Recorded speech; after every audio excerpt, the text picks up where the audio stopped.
shedding that cloak of invisibility. And my friend, Tammy Butler Robinson, agreed. Well, she said she's not answering my phone calls anymore after this. But Tammy agreed to be our guest speaker today. Last year, you all might remember Lisa Pace from Bosma Enterprises, who was our lunch speaker and received rave reviews. So Stephanie and I were talking with the planning committees. The bar was really high. And so we put our best thinking caps on, and I thought, oh, who could do this? So always call on a pastor. Smiled in my screen. So in addition to her day job of running Engaging Solutions like a boss, she also serves as a pastor at the House of God Church in Indianapolis, where she focuses on serving underserved populations. So she is a leader in her day job in the housing and community development space and has extensive public finance and state government experience, and which currently runs Engaging Solutions, which is one of our magnificently powerful minority-owned and woman-owned businesses in the city. So as we recruited Tammy, I started thinking back. I first worked with her on a co-chaired gig for Bosma's Dining in the Dark, which serves people who are blind or visually impaired, and it's their gala fundraiser each year. So she and I have a shared passion in that space. And then I also recruited her to the board for Scout of America, formerly Boy Scouts of America, where she serves there as well. So she is now agreed to do at least 3 things for these. So I might reach the end, but please help me welcome Tammy. No, I enjoy hearing from her today.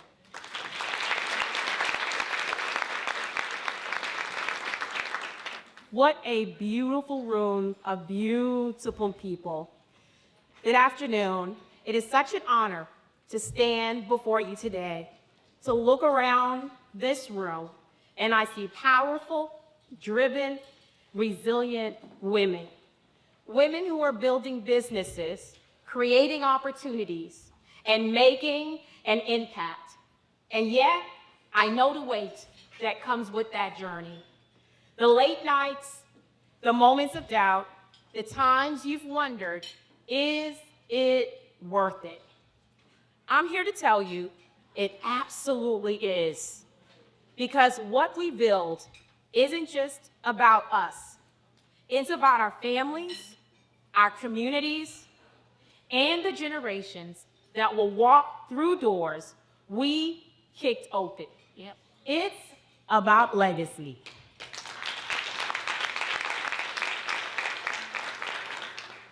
That's why we're here today, to talk about how we create a lasting legacy, a legacy that is built on people, on impact, community, equity, and integrity. Because at the end of the day, it's not about what we achieve, it's about who we lift up along the way. Before I ever led a company, before I ever stepped in the pulpit, before I ever knew what legacy meant, I was just a little girl from Charleston, South Carolina. Anybody been to Charleston? All right. It's a charming city known of its rich history, unique culture, amazing culinary scene, beautiful beaches, and Southern hospitality. I was the eldest child of 3, born Clary and Patsy Butler. My father is a pastor, go figure, and former owner of WMCJ Radio. My mother is now a retired phlebotomist from Roche after 36 years. As her knee became tender, my dad offered to drive her to work so that she would be able to get her full retirement. She went from Mount Pleasant, South Carolina to west of the Ashley, typically a 30-minute ride. He started out packing her lunch. Anybody have somebody pack their lunch? Okay, my dad, that kind of guy. Shortly thereafter, my dad realized that she had eaten her lunch prior to lunch. So he decided that he would pack her breakfast. So now she will have breakfast and she will have lunch. I guess that's all part of being married for 50 years. If anyone in this audience is a firstborn child, can I see firstborn child? Okay. You probably understand the weight, the expectations that come with that. Because my siblings were significantly younger, I had more responsibilities. I had more expectations that were placed on me. So anytime I could get a break from home, I would, and especially on Wednesdays. Every Wednesday, my grandfather, who owned quick service barbershop. Any barbers in the room? Any stylists in the room? Oh, y'all can't sleep on the barbers. Okay, all right. He was catering to the Charleston sailors and rarely left his shop. He would gather all of the grandkids, my brother and my cousins, and in his brown 1970 Cadillac, featuring a 7.7-liter V8 engine with 375 horsepower. Okay, all right. I have no idea what that means. Someone will have to educate me later. However, I do know that it was his car and on only for Wednesdays and Sundays, meaning he drove it Wednesdays and Sundays. Now, we're not ever going anywhere fancy. Our Wednesday rides would consist of several stops and preparations. One of our stops would be to visit widows, women who had lost their husbands, women who were aging, women who needed someone to see them. We carried bags of groceries up to the porches. Sometimes he'd tuck a little cash in that bag. And then we'd get back in the car and we would go to the next stop. At the time, I'll be honest, I was heading for the Krispy Kreme. We usually got that at the end of the trip, especially when the hot light was on. Do I have any hot light people in the room? All right, okay, we're warming up, we're warming up. But over time, something shifted in me. I realized it wasn't about the food we got, it was about the presents we gave, the people we honored, and the pride we helped restore. I didn't learn generosity in textbooks. I didn't learn compassion in a classroom. I learned it in real time, riding with my grandfather, my brother, and my cousins. We were being taught how to see people, how to serve people, how to honor people. Because no matter their background, no matter their pain, people deserve to know they are seen. That lesson has never left me. In fact, it is the foundation of how I lead today. When we built Engaging Solutions, we didn't inherit a business model. We inherited a mindset, a commitment to people. We still talk about and walk it out after 20 years later. When we have a profit, we tie back into the community. We look for organizations to be able to invest in, to help them grow, to help them create sustainability in our communities. Because people are the point. People are not the byproduct of leadership, they are the purpose of leadership. Honoring people is where legacy starts, but impact is where legacy expands. I learned about impact from another powerful person in my family, my maternal grandmother. My maternal grandmother, her name is Coralie Swint. She was the essence of beauty, and let me tell you, she can cook a pot of collard greens with a little bit of neck in there, and it is so good. You'll have to figure out the neck part. She worked at the Charleston Naval Base doing laundry to help take care of her family, a job she did with pride. One day, her supervisor offered her a ride home. But when they pulled up to her house, she owned with my grandfather, something changed. The next day, she was fired.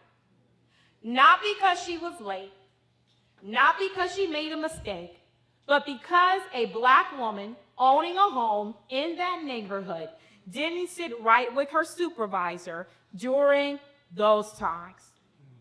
She didn't get an explanation. She didn't get a warning. She just got dismissed. But here's what she didn't do. She didn't let it break her. She didn't give up. She simply figured out another way to provide for her family. How many of you in the room have had to make an alternative, to come up with something different when what you were expecting didn't work out? So every summer, after she was fired, my grandmother and one of my aunts would travel to New York City to clean houses. They scrubbed floors, washed linen, saved every dollar they could so that they could hold on to that house. That house became a home for 8 children, raised in love, faith, and dignity. She made an impact with her endurance. She made an impact with her faith. She made an impact with every sacrifice that gave her children a better life. And here's what I've come to believe. The world may try to define you by what you get, but your legacy will be built by what you refuse to give up.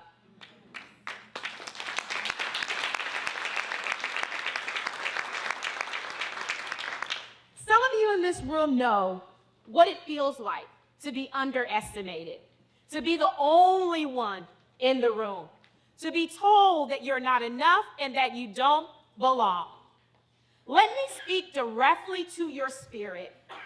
Your value, your worth is not up for negotiation. You're not here by accident. You were born to build. And your impact, it doesn't have to be loud to be lasting. It's important for us to know and to understand that there's this book that I have. And this book that I have, I study often. It has like 66 other books that are within that book. Pretty sure. And it says, let your light shine before others, that they may see your good deeds and glorify your Father in heaven. I want you to know your light is not too much. It's not too bright. It's not too bold. Shine. Turn your light on. Be able to build those things that you've already envisioned, those things that you desire that are in your heart and that you feel and know you have the pressure to just jump in. It's important for us to know that we can shine, we can build, we can make a difference. Because when it's all said and done, impact isn't measured by headlines or hashtags. It is measured by the lives we touch, the hope you restore, and the obstacles you overcome. If impact is how we change lives, then community is where that change takes root. When I began pastoring on Schofield Avenue, everything I thought I knew about leadership was tested. Not only was it tested, it was transformed.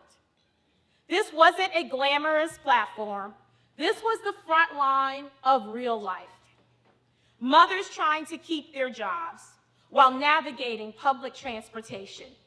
Women deciding between buying groceries and paying the electric bill. Families one emergency away from falling through the cracks. And I saw something deeper than need. I saw fight, I saw faith, and I saw women holding their families and their dignity together with both hands. They didn't need charity, they needed consistency. They needed someone to say, you matter. I want you to know as we sit here in this room today, you matter.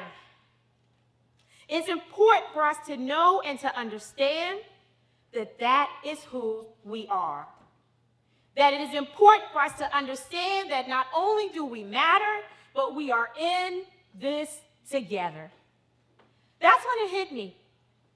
Leadership isn't just about visibility. It's also about availability. Businesses can't be disconnected from the community. We can't serve people on a spreadsheet. We serve them by showing up. I've seen what happens when we do. At Engaging Solutions, community is not a department, it's our DNA. We don't wait for the world to change. We invest in the people that would change the world. And we do it because we believe what this book says. Seek the peace and prosperity of the city to which I have carried you. Because if it prospers, you too will prosper. So let me ask you, are you investing in the city where you're planted? Are you sowing into your neighborhood, your school, your block? Because prosperity is communal, not competitive. Do you want your business to thrive? If you want that, then make sure your community is thriving too. Equity is how we make sure everyone has a chance to grow. Equity is really personal for me. It's generational. It lives in the voice of my grandmother, the one who lost her job because of where she lived. Lydia Grant never lost her vision for what could be. She was my paternal grandmother. She didn't dwell on what was taken.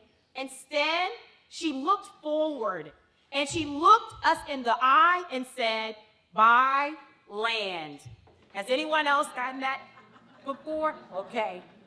My grandmother believed deeply in the power of ownership. She was a seamstress, a businesswoman, and a mother who knew how to discard furniture and turn it into a masterpiece. She could do the same with land, she said.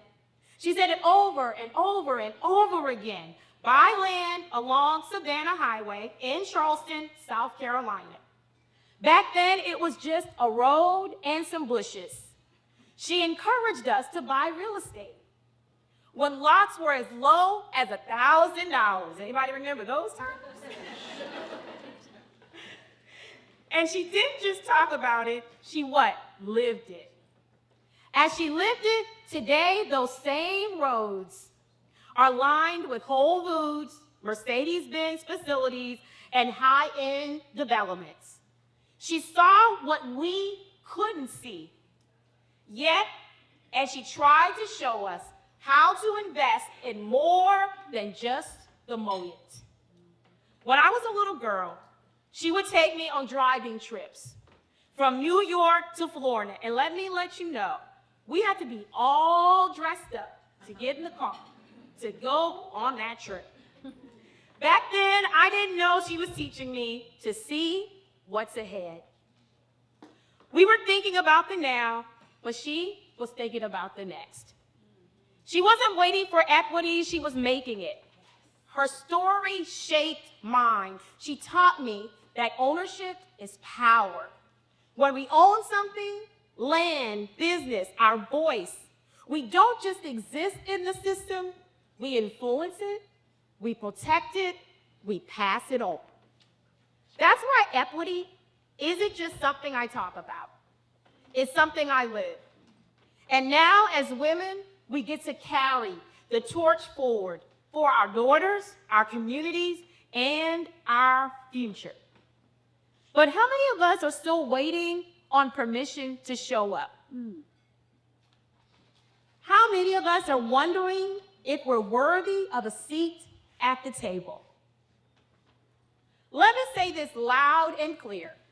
No one is coming to give you access. You've already been equipped to take it, and not just for yourself. Because equity isn't about how far you go. It's about how many doors you leave open behind you. It's about seeing barriers, not as walls to avoid, but as systems to dismantle. It's about making sure the policies we create, the platforms we build, and the partnerships we enter into don't just reflect our values, but they redistribute power.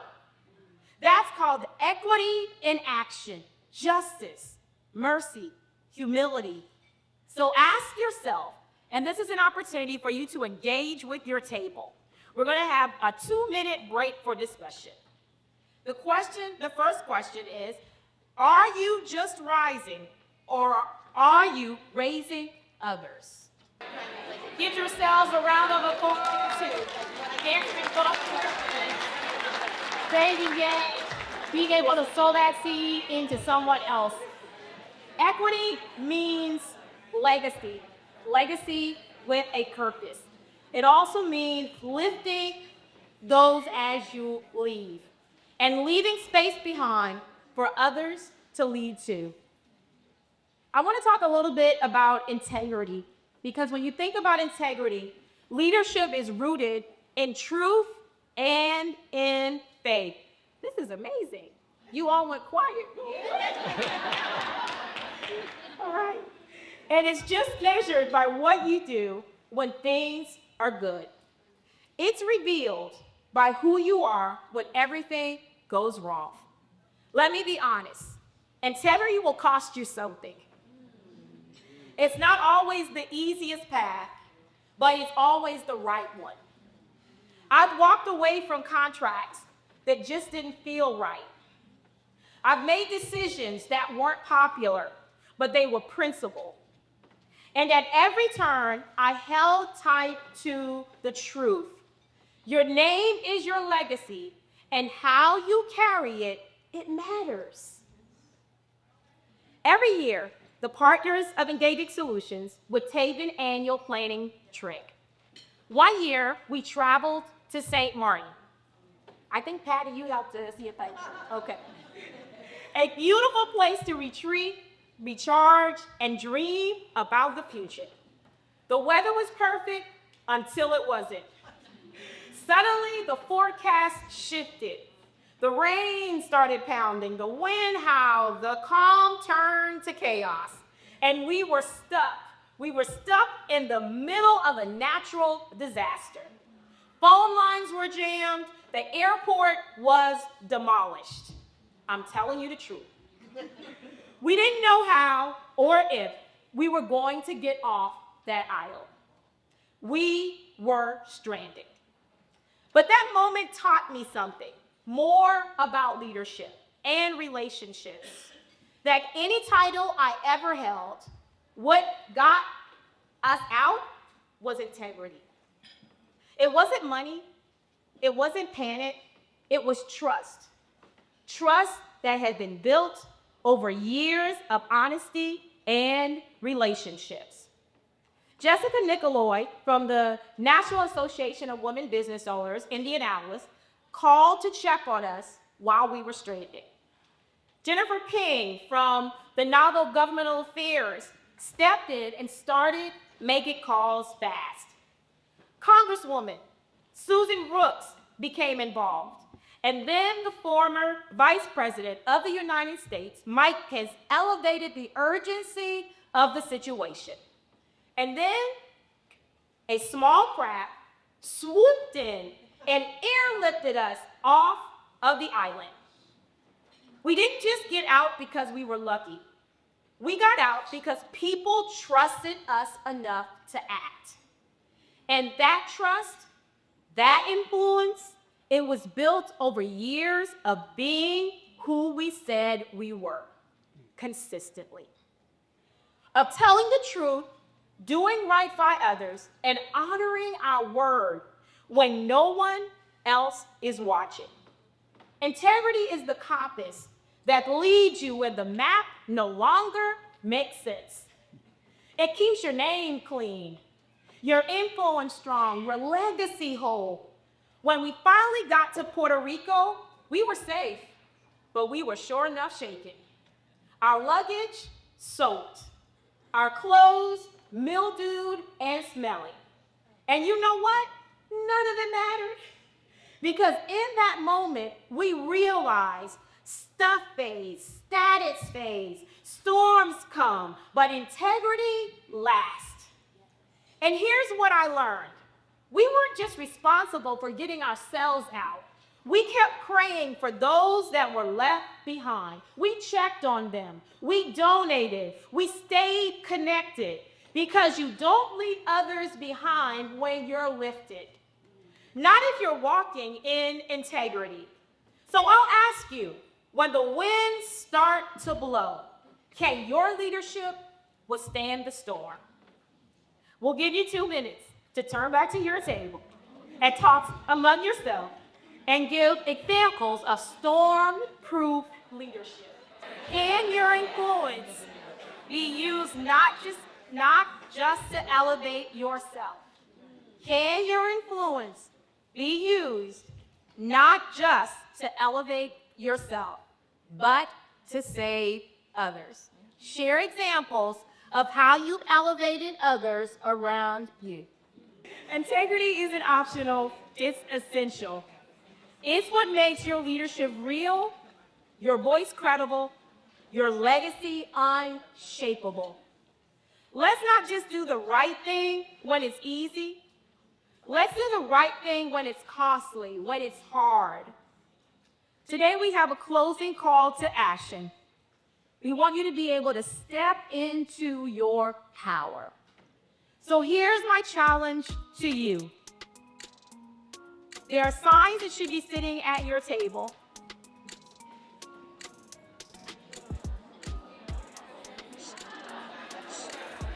Yun. Okay. Once again, I'm going to ask you to select a table captain.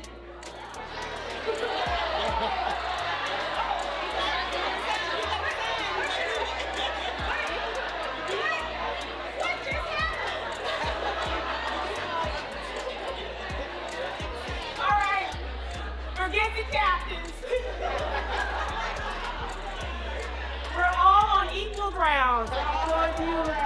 Whoever gets the sign and has the sign, you are the captain.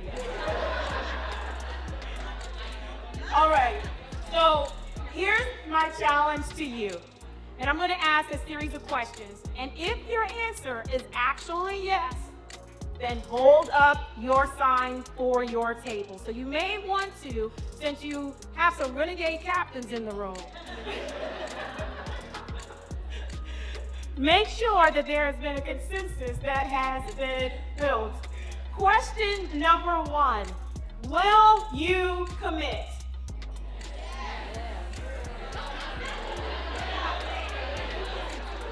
All right, we're going back to captains. Okay, one more time. Will you commit? Yes. Will you commit to lifting others as you climb? Yes. Will you commit to making an impact even when it's hard? Yes. Will you commit to standing on integrity? Yes. Because your legacy is not just about what you build. It's about who you become. Yes. You have been given vision, strength, purpose. So today, I challenge you. Step boldly into your power. Lead with faith, build with intention, and never forget you are creating a legacy. Thank you.